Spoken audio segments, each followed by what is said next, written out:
ಇವತ್ತ ಭಾರತದ stock market ಕುಸದೈತಿ. ಬಟ್ ಬೆಳಿಗ್ಗೆ ಗ್ರೀನ್ ದಾಗಿತ್ತ, ಬಟ್ ಎಂಡ್ ಹಾಕೊಂತ ಡೌನ್ ಕ್ಲೋಸಿಂಗ್ ಕೊಟ್ಟೈತಿ.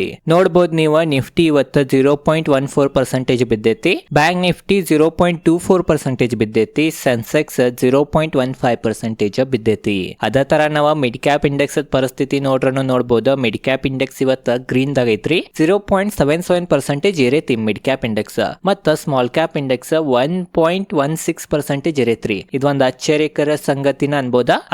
ಮೇನ್ ಕಾರಣ ಏನಂತಂದ್ರ ನಿನ್ನೆ ಬಹಳ ಬಿಟ್ಟಿದ್ದು ಇವು. ಲಾರ್ಜ್ ಕ್ಯಾಪ್ ಅನ್ನ ಕಂಪೇರ್ ಮಾಡ್ರೆ ಸ್ಮಾಲ್ ಕ್ಯಾಪ್ ನಿನ್ನೆ ದಿನ ಬಹಳ ಕುಸಿದಿದ್ದು. ಅದ ಕಾರಣ ಇವತ್ತ ಸ್ಮಾಲ್ ಕ್ಯಾಪ್ ಮತ್ತು ಮಿಡ್ ಕ್ಯಾಪ್ ಇಂಡೆಕ್ಸ್ ನಾಗ ಸ್ವಲ್ಪ ರಿಕವರಿ ಬಂದಿರಬಹುದು. ಅದ್ರದನ್ನ ಪರಿಣಾಮ ನಮಗ ಚಾರ್ಟ್ ನಾಗ ಕಾಣತೈತಿ. ಬಟ್ ನಿಫ್ಟಿ ಆಗ್ಲಿ, ಬ್ಯಾಂಕ್ ನಿಫ್ಟಿ ಆಗ್ಲಿ, ಸೆನ್ಸೆಕ್ಸ್ ಆಗ್ಲಿ, ಮೂರು ಇಂಡೆಕ್ಸ್ಗಳ ಬೆಳಿಗ್ಗೆ ಗ್ರೀನ್ ಅನ್ನ ಇದ್ದು ಲಾಸ್ಟ್ ಗ ಬಿದ್ದ ಕ್ಲೋಸಿಂಗ್ ಕೊಟ್ಟು. ಅದರಿಂದ ಮೇನ್ ಕಾರಣ ಏನಂತಂದ್ರ ಪೆಟ್ರೋಲ್ ಮತ್ತ ಡೀಸೆಲ್ ಬೆಲೆ ಸರ್ಕಾರ ಏರ್ಸಿತ್ರಿ. ಈ ಸುದ್ದಿ ನೀವು ನೋಡಬಹುದ. ಸರ್ಕಾರ ಪೆಟ್ರೋಲ್ ಮತ್ತೆ ಡೀಸೆಲ್ ಮ್ಯಾಗ ಮತ್ತ 90 ಪೈಸೆ ಪ್ರತಿ ಲೀಟರ್ ಏರ್ಸೈತಿ. ಅದ ಕಾರಣ ಇದ ಒಂದ್ ಕಾರಣದಿಂದನ ಮಾರ್ಕೆಟ್ ಪರಿಸ್ಥಿತಿ ಈ ತರ ಆತ. ಅದರದನ್ನ ಮಾರ್ಕೆಟ್ ಮ್ಯಾಗ ಈ ತರ ಕಾಣತೈತ ಅಂತ ನಾವ್ ಅನ್ಬೋದ. ಈಗ ಪೆಟ್ರೋಲ್ ಬೆಲೆ ಏರಿದ್ರ ಮಾರ್ಕೆಟ್ ಗೆ ನೆಗೆಟಿವ್ ಅಂತ ನಿಮ್ ತಲೆ ಕ್ವಶನ್ ಇರ್ಬೋದ. ಅದನ್ನ ನಾವ್ ಇನ್ನ ಡಿಟೇಲ್ ದಾಗ ತಿಳ್ಕೊಬೇಕಂತಂದ್ರ, ಒಂದ್ಸಲ ಪೆಟ್ರೋಲ್ ಡೀಸೆಲ್ ಬೆಲೆ ಏರಿತಂದ್ರೆ ಎಲ್ಲಾ ಟ್ರಾನ್ಸ್ಪೋರ್ಟೇಶನ್ ತುಟ್ಟಿ ಆಗ್ತೈತಿ. ಟ್ರಾನ್ಸ್ಪೋರ್ಟೇಶನ್ ಏನ್ರಿ ತುಟ್ಟಿ ಆದ್ರೆ ಎಲ್ಲಾ ವಸ್ತುಗಳ ಬೆಲೆ ಇರ್ತೈತಿ. ಎಲ್ಲಾ ವಸ್ತುಗಳ ಬೆಲೆ ಏರಿತಂತಂದ್ರ ದೇಶದಾಗ ಇನ್ಫ್ಲೇಷನ್ ಅಥವಾ ಹಣದುಬ್ಬರ ಹೆಚ್ಚಾಗ್ತೈತಿ. ಒಂದ್ಸಲ ಇನ್ಫ್ಲೇಷನ್ ಅಥವಾ ಹಣದುಬ್ಬರ ಹೆಚ್ಚಾತಂತಂದ್ರ ಅವಾಗ RBI ಏನ್ ರೆಪೋ ದರ ಇರ್ತೈತಿ ಅದ ಕಟ್ ಮಾಡಂಗಿಲ್ಲ, ಅಥವಾ ಇದ್ದಿದ್ ರೆಪೋ ದರವನ್ನ ಏರ್ಸೋ ಸಂಭಾವನೆ ಬಹಳ ಹೆಚ್ಚಾಗ್ತೈತಿ. ಒಂದ್ಸಲ ಏನ್ರಿ RBI ರೆಪೋ ದರವನ್ನ ಏರ್ಸಿತಂತಂದ್ರ ಅವಾಗ ಏನ್ ಸಾಲ ಕಡಿಮೆ ಇಂಟ್ರೆಸ್ಟ್ ನಾಗ ಸಿಕ್ತಿತ್ತ, ಕಡಿಮೆ ಬಡ್ಡಿನಾಗ ಏನ್ ಸಾಲ ಸಿಕ್ತಿತ್ತ ಅದ ಹೆಚ್ಚಾಗ್ತೈತಿ. ಸಾಲ ಏನ್ರೆ ಬಹಳ ತುಟ್ಟಿಲೆ ಸಿಗಾತಂತಂದ್ರ ಅವಾಗ ಜಾಬ್ಗಳು ಜನರು ಸಿಗಂಗಿಲ್ಲ. ಯಾಕಂದ್ರೆ ಕಂಪ್ನಿಗಳ ಅದ ಸಾಲದ್ಲೆ ಏನ್ ಬೆಳೆಸ್ತಿರ್ತಾರ ಅವ್ರ ಕಂಪ್ನಿ, ಆ ಕಂಪ್ನಿಗಳು ಬೆಳೆಸಂಗಿಲ್ಲ, ಅದರಿಂದ ಜಾಬ್ಗಳು ಹುಟ್ಟಂಗಿಲ್ಲ. ಅದ ಕಾರಣ ಗ್ರೋತ್ ಸ್ಲೋ ಆಗ್ತೈತಂತ ನಾವು ಅನ್ಬೋದ. ಅದ ಕಾರಣ ಇದ ಒಂದ್ ಅಂಜಿಕೆದಿಂದ ಮಾರುಕಟ್ಟೆ ಪರಿಸ್ಥಿತಿ ಈ ತರ ಆಗೈತಂತ ನಾವ್ ಅನ್ಬೋದ. ಮತ್ತೊಂದ್ ಸ್ವಲ್ಪ ನಾವು ಡಿಟೇಲ್ ದಾಗ ತಿಳ್ಕೊಂಡ್ರೆ ಮಾರುಕಟ್ಟೆ ಪರಿಸ್ಥಿತಿ ಈ ತರ ಅದಕ್ಕಂತನಾಕ US ಏನ್ ಫ್ಯೂಚರ್ ಟ್ರೇಡ್ ಆಗ್ತಿರ್ತೈತಿ ಭಾರತದ ಮಾರ್ಕೆಟ್ ಓಪನ್ ಇದ್ದಾಗನು ಅದು ಸಹ ಕುಸಿತ್ರಿ. ನೋಡ್ಬೋದ ಈಗ ಸದ್ಯನು 0.29% ಕುಸದೈತ್ರಿ. ಅದ ಕಾರಣ ಭಾರತದ ಮಾರುಕಟ್ಟೆ 3:30 ಕ್ಲೋಸ್ ಆಗತ್ತಿತ್ತ. ಆ ಸಮಯದಾಗ US ಫ್ಯೂಚರ್ ಅನ್ನು ಡೌನ್ ಇರೋ ಕಾರಣನು ಮಾರ್ಕೆಟ್ ಪರಿಸ್ಥಿತಿ ಈ ತರ ಆತಂತ ಅನ್ಬೋದ. ಅದ್ರಾಗನು ಮೇನ್ ಇದ ಒಂದ್ ಸುದ್ದಿ, ಪೆಟ್ರೋಲ್ ಬೆಲೆ ಏರಿದ್ರಿಂದ ಮಾರ್ಕೆಟ್ ಪರಿಸ್ಥಿತಿ ಈ ತರ ಆಗೈತಂತ ನಾವು ಅನ್ಬೋದ.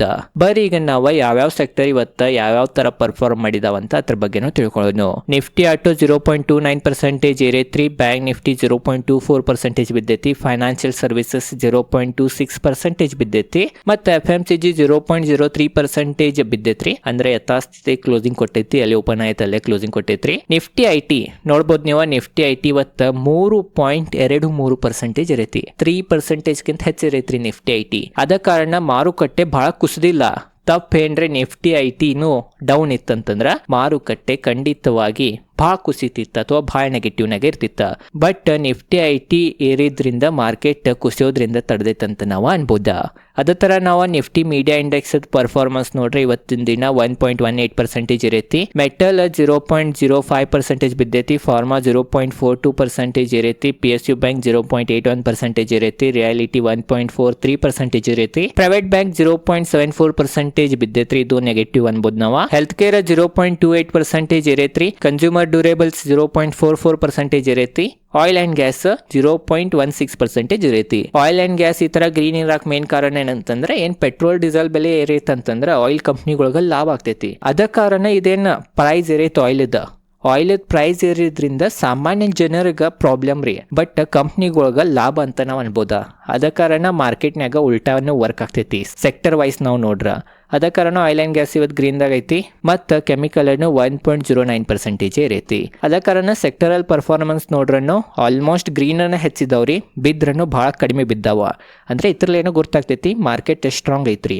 ಮತ್ತೊಂದು ಏನಂತಂದ್ರ ಕ್ರೂಡ್ ಆಯಿಲ್ ನೋಡ್ಬೋದು ನೀವು, WTI ಕ್ರೂಡ್ ಆಯಿಲ್ ಅದು ಸ್ವಲ್ಪ ಡೌನ್ ಬಂದಾವ. ಈಗ WTI ಕ್ರೂಡ್ ಆಯಿಲ್ $103 ಪ್ರತಿ ಬ್ಯಾರಲ್ ನಡೆದೈತಿ, ಬ್ರೆಂಟ್ ಕ್ರೂಡ್ ಆಯಿಲ್ $110 ಪ್ರತಿ ಬ್ಯಾರಲ್ ನಡೆದೈತಿ. ಸ್ವಲ್ಪ ಕಡಿಮೆ ಅಂದ್ರೂ ನಿನ್ನಿಕ್ಕಿಂತ ಸ್ವಲ್ಪ ಕಡಿಮೆ ಐತ್ರಿ. ಬಟ್ ನಾವು ಮೊದ್ಲಿನ ರೇಟ್ ನೋಡ್ರ 3-4 ತಿಂಗಳ ಹಿಂದಿಂದ ಏನ್ ಬೆಲೆ ಇರ್ತಿತ್ತು ಅದನ್ನ ನೋಡ್ರ ಭಾಳ ಹೆಚ್ಚನೆ ಐತಿ. 3-4 ತಿಂಗಳ ಹಿಂದ $65-70 ಸಮೀಪ ಸಿಕ್ತಿತ್ತು, ಬಟ್ ಈಗ ಭಾಳ ಕಾಸ್ಟ್ಲಿ ಆಗೈತಿ. ಅದ ಕಾರಣ ಇದ ತರ ಕ್ರೂಡ್ ಆಯಿಲ್ ಬೆಲೆ ಏನ್ರ ಇತ್ತಂತಂದ್ರ ಅಥವಾ ಇದಕ್ಕಿಂತನೂ ಕ್ರೂಡ್ ಆಯಿಲ್ ಬೆಲೆ ಮತ್ತೇನ್ರ ಏರಿತ್ತಂತಂದ್ರ ಏನೀಗ ಪೆಟ್ರೋಲ್ ಡೀಸೆಲ್ ಬೆಲೆ ಏರೈತಿ 90 ಪೈಸೆ, ಅದನ್ನ ಮತ್ತೊಂದು ಇಷ್ಟು ಏರ್ಸೋ ಸಂಭಾವನೆ ಬಹಳ ಹೆಚ್ಚೈತಂತ ನಾತರ. ಅದ ಕಾರಣ ಈ ಸದ್ಯ ಭಾರತಗ ಆಯಿಲ್ ಕ್ರೈಸಿಸ್ ಅನ್ನ ನಡೆದೈತಂತ ನಾವ್ ಅನ್ಬೋದ. ಅದರದನ್ನ ಡೈರೆಕ್ಟ್ ಪರಿಣಾಮ ರುಪೀಸ್ ಮ್ಯಾಗನು ಬೀಳತೈತಿ. ಇವತ್ ಮತ್ ರುಪೀಸ್ ಡಾಲರ್ ವಿರುದ್ಧ ಮತ್ ವೀಕ್ ಆಗೈತ್ರಿ. ನೋಡ್ಬೋದು ನೀವು $1 = 96.97 ರುಪೀಸ್ ಆಗೈತಿ. ಇದ ತರ ಪರಿಸ್ಥಿತಿ ಇತ್ತಂದ್ರ ಖಂಡಿತವಾಗಿ ಇದ ವರ್ಷ $100 $1 = 100 ರೂಪಾಯಿನೂ ಟಚ್ ಆಗ್ಬೋದಂತ ನಾವ್ ಅನ್ಬೋದ. ಆ ತರ ಆದ್ರ ಅದು ಒಂದ ಬಹಳ ದೊಡ್ಡ ನೆಗೆಟಿವ್ ಪಾಯಿಂಟ್ ಭಾರತದ ಆರ್ಥಿಕತೆ ದೃಷ್ಟಿದಿಂದ ಅಂತ ನಾವ್ ಅನ್ಬೋದ. ಮತ್ತೊಂದನ್ನು ಮಾರ್ಕೆಟ್ ಯಾಕೆ ಒಂದ ರೇಂಜ್ನಾಗನ ಅಥವಾ ಬಹಳ ಇರುವಾಲು ಬಿಲ್ಲುವಾಲು ಒಂದ ರೇಂಜ್ನಾಗನ ಯಾಕೆ ಮೂವ್ ಆಗತೈತಿ ಅದರಿಂದ ಕಾರಣ ನೋಡ್ರ ಏನು ಒಳ್ಳೆ ಸುದ್ದಿನ ಬರ್ವಾತ್ರಿ ಮಾರುಕಟ್ಟೆನಾಗ. ಏನೈತಿ ಯಥಾಸ್ಥಿತಿ ನಡೆದೈತಿ, ಯುದ್ಧನು ಕಂಟಿನ್ಯೂ ಐತಿ, ಆಯಿಲ್ ಪ್ರೈಸ್ ಅದನ್ನು ಎಲ್ಲ ಹೈನ ಐತಿ, FIs ಮಾರ್ಕೊಂಡ ಹೋಗತ್ತಾರ. ಅದ ಕಾರಣ ಇನ್ನೂ ಅಂತ ಆಶ್ಚರ್ಯಕರ ಒಳ್ಳೆ ಸುದ್ದಿನ ಬಂದಿಲ್ಲ. ಅದ ಕಾರಣ ಮಾರ್ಕೆಟ್ ಅನ್ನು ಇದ ತರ ಒಂದ ರೇಂಜ್ನಾಗ ನಡೆದೈತಂತ ನಾವು ಅನ್ಬೋದ. ನೋಡ್ಬೇಕ್ರಿ ಗೌರ್ಮೆಂಟ್ ಅನ್ನು ಏನ್ರೆ ಒಳ್ಳೆ ಸ್ಟೆಪ್ ಗಳನ್ನ ಮತ್ತೆ ತಗೋಬೇಕ. 90 ಪೈಸೆ ಏರಿಸಿರನು ಏನೋ ವೀಕ್ಷಕರು ಹೆಚ್ಚು ಫರಕ್ ಬೀಳಂಗಿಲ್ಲ. ಯಾಕಂದ್ರೆ ಕ್ರೂಡ್ ಆಯಿಲ್ ಮೊದಲ $60 to $70 ಸಿಕ್ತಿತ್ತ, ಈಗ ಒಮ್ಮೆ $110 ಆಗೈತಿ. ಅದ ಕಾರಣ 90 ಪೈಸೆ ಇದೇರಿಸಿರನು ಸ್ವಲ್ಪ ನಷ್ಟ ಕಡಿಮೆ ಮಾಡ್ಕೋಬಹುದು, ಬಟ್ ಪ್ರಾಫಿಟ್ ಬರಂಗಿಲ್ಲ. ಅದ ಕಾರಣ ಮೇನ್ ನೋಡ್ಬೇಕೀಗ ವರ್ಕ್ ಫ್ರಮ್ ಹೋಮ್ ಅದು ಕೊಡ್ಬೇಕು ಅವ್ರು. ಯಾಕಂತಂದ್ರೆ ಅದರಿಂದ ಪೆಟ್ರೋಲ್ ಡೀಸೆಲ್ ಸ್ವಲ್ಪ ಕನ್ಸಂಪ್ಷನ್ ಹೆಚ್ಚಾಗ್ಬೋದ. ಮತ್ತು IT ಅದು ವರ್ಕ್ ಫ್ರಮ್ ಹೋಮ್ ಕೊಟ್ರಂತಂದ್ರ ಮೇನ್ ದೊಡ್ಡ ದೊಡ್ಡ ಸಿಟಿನಾಗ ಏನ್ ಟ್ರಾಫಿಕ್ ಆಗ್ತಿತ್ತ, ಆ ಟ್ರಾಫಿಕ್ನ ಏನ್ ಪೆಟ್ರೋಲ್ ಅದು ವೇಸ್ಟ್ ಆಗ್ತಿತ್ತು ಅದು ಸಹ ಉಳಿತೈತಿ. ಅದ ಕಾರಣ ಗೋರ್ಮೆಂಟ್ ಜನರ ದೃಷ್ಟಿದಿಂದ ಆರ್ಥಿಕತೆ ದೃಷ್ಟಿದಿಂದ ಎಲ್ಲಾ ತರ ವಿಚಾರ ಮಾಡ್ರ ವರ್ಕ್ ಫ್ರಮ್ ಹೋಮ್ ಕೊಡ್ಬೇಕ್ರಿ IT ದವ್ರಗ. ಅದರಿಂದ ಫ್ಯೂಲ್ಗಳ ಪ್ರೈಸ್ ಏರ್ಸೋದನ್ನು ಅವ್ರಿಗೆ ಬಿಡಂಗಿಲ್ರಿ. ಮತ್ತೊಂದೇನಂತಂದ್ರೆ ಫ್ಯೂಲ್ ಶಾರ್ಟೇಜ್ ಅನ್ನು ಬಿಡಂಗಿಲ್ಲ. ಮತ್ತೆ ಯಥಾಸ್ಥಿತಿ ಕಂಪ್ನಿಗಳನ್ನು ರನ್ ಆಗ್ತಿರ್ತಾವ. ಇದೇನು ಒಂದೇ ಸಲ ಏನು ಅನ್ನಕ್ ಬರಂಗಿಲ್ಲ. ಕೋವಿಡ್ನಾಗ್ರೆ ನೋಡಿರ್ಬೋದು ನೀವು ನಡೆದಿದ್ದು ರೀ. ಅದ ಕಾರಣ ಗೌರ್ಮೆಂಟ್ ಏನ್ ಮಾಡ್ತೈತೆ ಅಂತ ನೋಡ್ರಿ. ಗೌರ್ಮೆಂಟ್ ಇದು ಸ್ಟೆಪ್ ತಗೋಬಹುದು ಅಂತ ನನಗೆ ಅನ್ಸತೈತಿ. ಯಾಕಂತಂದ್ರೆ ಗೋಲ್ಡ್ ಮ್ಯಾಗ್ ಡ್ಯೂಟಿ ಹೆಚ್ಚು ಮಾಡ್ರನು ರುಪೀಸ್ ವೀಕ್ ಆಗತೈತ್ರಿ. ಪೆಟ್ರೋಲ್ ಡೀಸೆಲ್ ಮ್ಯಾಗ ಒಂದ ವಾರನಾಗನ ಒಮ್ಮೆ ವೀಕ್ಷಕರೇ ಬಹಳ ಬೆಲೆ ಇರಿಸಿದ್ರನು ರುಪೀಸ್ ವೀಕ್ ಆಗತೈತಿ. ಈ ರುಪೀಸ್ ವೀಕ್ ಆಗೋದ್ರಿಂದ ತಡೆಯೋದು ಬಹಳ ಕಠಿಣ ಆಗೈತಿ. ನೋಡೋಣ್ರಿ ಏನ್ ಮತ್ತೆ ಗೌರ್ಮೆಂಟ್ ಸ್ಟೆಪ್ ಗಳನ್ನ ತಗೋತೈತಿ ಈ ವಾರನಾಗಂತ. ಓವರ್ ಆಲ್ ಇದೈತ ಈ ವಿಡಿಯೋನಾಗ ಎಲ್ಲಾ ಡೀಟೇಲ್ ನಿಮಗೆ ಗುರ್ತಾ ಇರ್ಬೋದು ಅಂತ ನನಗೆ ಅನಿಸ್ತೈತಿ. ನಿಮಗೆ ಏನ್ ಅಂತ ಕಮೆಂಟ್ ಸೆಕ್ಷನ್ ನಾಗ ತಿಳಿಸ್ರಿ. ಅಥವಾ ಸರ್ಕಾರ ಏನ್ ಮಾಡ್ಬೇಕು ಈ ರುಪೀಸ್ ವೀಕ್ ಆಗೋದ್ರಿಂದ ತಡ್ಯಾಕಂತನೂ ಕಮೆಂಟ್ ಸೆಕ್ಷನ್ ನಾಗ ತಿಳಿಸ್ರಿ. ಇದೇ ತರ ಸ್ಟಾಕ್ ಮಾರ್ಕೆಟ್ ರಿಲೇಟೆಡ್ ವಿಡಿಯೋಗಳು ನೋಡೋದಿದ್ರೆ ಈ ಚಾನಲ್ ಸಬ್ಸ್ಕ್ರೈಬ್ ಮಾಡ್ರಿ. ಒಂದೆರಡು ದಿನ ಅಥವಾ ನಾ ಶೆಡ್ಯೂಲ್ ನನ್ ಬಹಳ ಬಿಸಿ ನಡೆದೈತೆ, ಅದ ಕಾರಣ ನ್ಯೂಸ್ ವಿಡಿಯೋಗಳು ಹಾಕತೇನೆ. ಬಟ್ ನಾಳಿಂದ ಮತ್ತೆ ಇನ್ಫಾರ್ಮೇಟಿವ್ ಎಜುಕೇಶನ್ದು ವಿಡಿಯೋಗಳ ಬರ್ತಿರ್ತಾವ. ಅದ ಕಾರಣ ಚಾನಲ್ ಸಬ್ಸ್ಕ್ರೈಬ್ ಮಾಡ್ರಿ. ಹಿಂದಿನ ವಿಡಿಯೋಗಳನ್ನ ಹೋಗಿ ನೋಡ್ರಿ. ಅಷ್ಟು ಡೀಟೇಲ್ದಾಗ ಸರಳವಾಗಿ ಯಾರು ತಿಳಿಸಿರಂಗಿಲ್ಲ. ಇದೇ ಇತ್ತು ಇವತ್ತಿನ ವಿಡಿಯೋ ಚೊಂಡ್ಸೋಡು ಲೈಕ್ ಮಾಡ್ರಿ. ಇದೇ ತರ ಸ್ಟಾಕ್ ಮಾರ್ಕೆಟ್ ರಿಲೇಟೆಡ್ ಕನ್ನಡದಾಗ ವಿಡಿಯೋ ಮಾಡ್ತಿರ್ತೇನೆ. ಧನ್ಯವಾದಗಳು.